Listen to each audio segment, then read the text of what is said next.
So we're here at the Try Training Harder tent on site at Ironman 70.3 Exmoor, the 11th edition of this race, and we're joined today by a race team athlete from Try Training Harder. Elaine is all set and ready for her second race of the season this year. In fact, Elaine, the first race you did this year, you were third in the British Middle Distance Triathlon Championships. Yeah, that was I think about 6 weeks ago, so it's been quite good. We've got a good block of training in since then, so I'm looking to build on that first race of the season and see how things go. So how has your training gone? I know you had some issues with your run earlier on in the season. You weren't allowed to run until March, but you've worked really hard to get your running technique slightly changed, and now it's all systems go for tomorrow. Yeah, I've had a lot of support from the Bosworth Clinic throughout the early part of this year, and they've been absolutely brilliant. Really got me to a much more stable platform where we can really start to put a lot of quality run training on, which is really exciting because it's really opened a lot of doors that I didn't even know were shut before. And the course here, it is pitched as one of the toughest 70.3 distance races in Europe. Any tips for somebody who's looking at this afternoon before they race tomorrow? What are you most looking forward to out in the course tomorrow? Probably the bike course. I think biking is at the moment probably my favourite discipline of the three. I've not done this race before, so I'll be going and checking out the course in the car a little bit later this afternoon. Yeah, everybody says it's beautiful, it's great fun, so hopefully the sun will shine a little bit and we can have fun.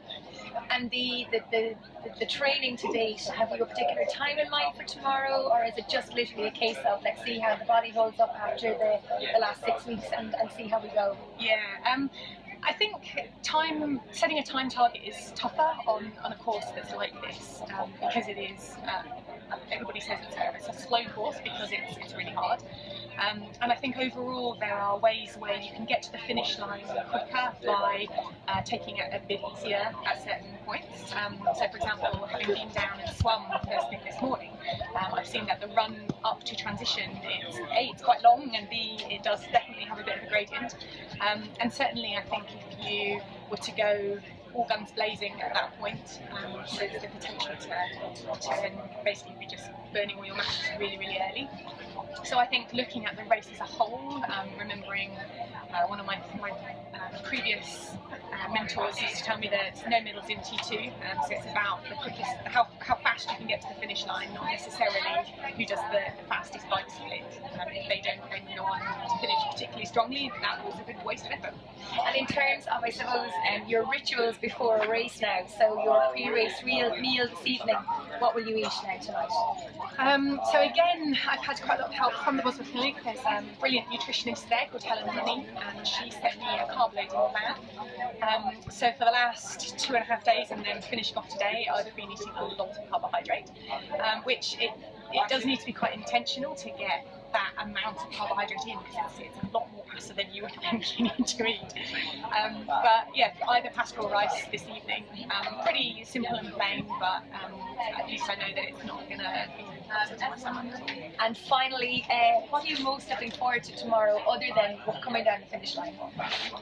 I'm really, really looking forward to racing with having such a big support family around me. My husband is not known for being on the quiet side of support, so even when he's been the only one at a race of mine, he's so loud and so energetic that it's really great having him as a supporter.